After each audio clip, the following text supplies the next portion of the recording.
She is wondering, because the dude is not very good at the thang, if she should give him another chance or not. We'll get to the email in a second. As I was just telling Abby in studio, as the words were coming out of my mouth, now I'm wondering if it's ethical or not.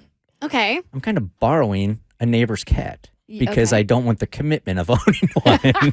They're not much commitment. As somebody who owns a cat and loves the fact that she's kind of like a roommate who just sort of eats like this is the food that I leave out for her. It's very low maintenance. Like, how long can she go without you? The longest I've left her is probably about 4 or 5 days. Wow. She's obsessed with me, so I feel a little guilty if I leave her for too long. Yeah. But I think I could probably go a week. Really? I don't dislike cats. I just like dogs more. Okay. They're codependent. I like that. Makes me feel important. You need to feel needed. Yeah. Yeah. See, my emotional unavailability is perfect for this because a dog will get too close to me. I'll be like, this is a lot. Right. This feels like a lot of commitment. And I've always said, like, cats, like, they'll rub up on you and love on you when they want to, but then when you turn your back, if they could, they would flip you off. Right? Absolutely not. My cat is obsessed with me. You don't know that. As soon as you turn your back, she's like, Yeah, but at least she makes me think that she's obsessed with me. There you go. So we have, and again, this is the first time I haven't had a pet in 25 years. So this cat came by last night, and I'm like, oh, the cute cat. Even though I don't really like cats, at least it's something. So Better than nothing. we were outside in the backyard playing some wiffle ball, and this cat struts through and is like, hey, what's up, you guys? So I'm like, oh, you're kind of cool. So I went upstairs and I gave it some salmon. And the cat is like, oh, you cool? And I'm like, you're cool too. So now I'm wondering, I'm pretty sure the cat will keep coming around. But is that unethical to sort of, I'm renting this cat. You're luring. I'm luring the cat. It's not coming in my house, but it's hanging out, and I'm borrowing the cat. I mean, a little bit of salmon, and you're going to be attracting a lot of different things, but that cat will be back. Cassie was just telling us that she used to leave out food for stray cats, and that went horribly wrong. Yeah, I grew up with cats, and so we had one come out around our yard, and I love them. So we got some cat food for it because it was showing up so much. We left it out on like our little front porch, and on our Ring camera we saw this black cat, we call him Shadow, come up and eat the food. And then a little later we got a notification. We're like, damn, Shadow, poor thing is real hungry. Giant rat. And then we got another notification later that night, and we're like, what is going on? Giant possum. And then a raccoon all eating this food. It looks like the animals got bigger and bigger and bigger, and that was the last time we fed that stray cat. All right, so should she give this guy another chance, even though things didn't really quite work out the first time, I believe, in the intimate part of their relationship? I think I have that right. Dear Bert Show, I found your show a few years ago, and I listen to you guys every morning before going into work, and sometimes while I clean my house. Love you guys. I have a dilemma. I found the perfect man, or so I thought. This man checks almost every box. Almost. Dun, dun, dun. Before going on our first date, I don't think that's the proper place for that sound effect. Oh, sorry. Whatever. Just let's move on. That's the suspenseful one, like when something plot twists. Well, almost is very suspenseful. What's the almost? I know you got another one in you, Abby. Come on, you ready? We're going to do this again. You ready? This man checks almost every box. Almost. Is that more ominous? A little more. That one was A little better. better. It was more fitting for the insertion of the email. I can do the Jaws theme song next. I don't think any of them are appropriate. Donna. I think we can just move on.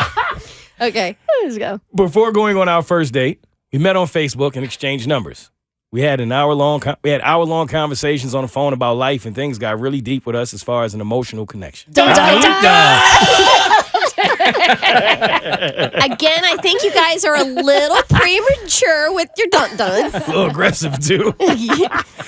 I was able to really open up and be vulnerable, and that doesn't happen often for me.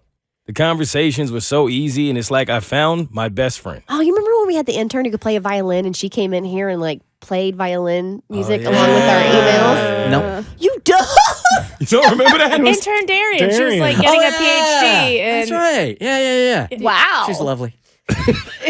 You don't remember, do you? I do. Okay. So You fast. snorted. It took us all 2 minutes before the end of the show to wake up. You guys have really been gypped today. Oh, wow. Sorry. Oh, man. So fast forward a week, we go on this perfect first date. He was even better looking in person. The physical attraction was certainly there.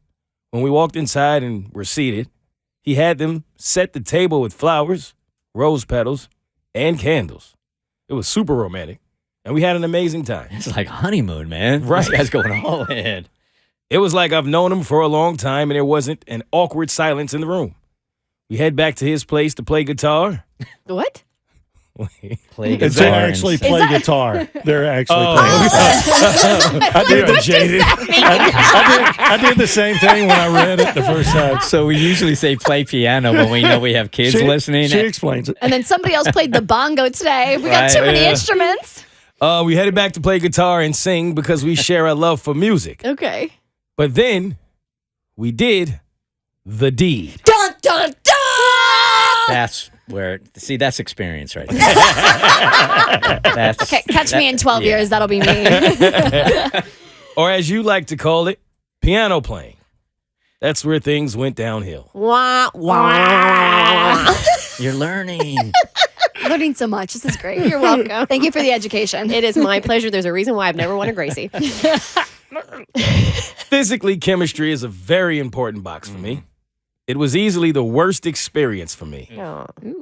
I'm so torn because I feel like giving it one chance is harsh. I don't want to lose the possible love of my life because we aren't compatible in the bedroom. But I also find this to be important to me. Should I give him another chance at this? Yes.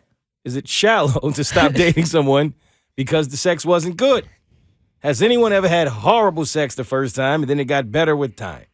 Please help me. I've told you the story. I have shared it on here. And it wasn't horrible. It was just off. And that was the first time my husband and I were ever intimate with each other when we first started dating. Remember, I accidentally headbutted him and he got a bloody nose. That's right. And didn't you have to climb over like 3 loads of laundry to get to your bed? No, that was not at my house. We did it at his house in the Naughty Pine Room, okay? What is the naughty pine room? So Naughty Pine is like a type of wood and it's got a bunch of knots in it. So it's KNOTTY, Naughty Pine. It's not a sex move, Abby. I know. I was with you. I was picturing a lot of like Yeah. So was I. I don't want to tell you. scandalous pine. No. Or pine needles No. that had worked their way into the room. I almost wish you didn't explain it. I know. So it was, but it did not, because that first kiss was so amazing that first time we were intimate did not live up to the expectations, but we were both just so nervous and awkward about it that the second time knocked it out of the park. Well, awkward is different than the worst I've ever had in my life, which is what she's saying. So can you bounce back from the worst? I mean, can you bounce back from that? The worst? I'd give it a second bounce. I think so. I Maybe 2 or agree. 3 bounces. Yeah, give it a couple bounces before you bounce. Right? Yeah, I think so. A second bounce, but if it's horrible the second time too, don't like. That's it. Don't waste any Two more and done. bounces. Yeah. Right? Yeah. Right? I feel like this is just her way of saying she's had just amazing partners in the past, and maybe this guy was just average, and it just didn't live up to the amazing partners. Well, you can find out one more time, and then that's it. That's it. Time is our most precious commodity, right? You don't got time for that. Facts. It's the Bert Show. The Bert Show. Like what you just watched, you can get more of The Bert Show on your favorite podcast platform. Wherever you listen to your podcast, you can find us. I don't know what any of these buttons do, by the way.